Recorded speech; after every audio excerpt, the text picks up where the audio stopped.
Et au prochain halving, ça sera encore divisé par 2.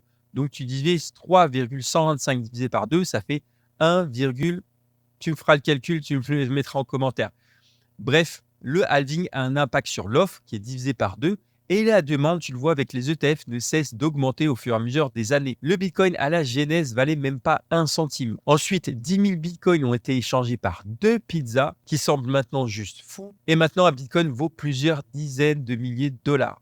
Donc, le halving est prévu pour avril 2024. C'est un choc qui a lieu tous les 4 ans et ça a un impact sur le prix. Pour l'instant, c'est la première fois qu'on connaît un ATH avant la date du halving.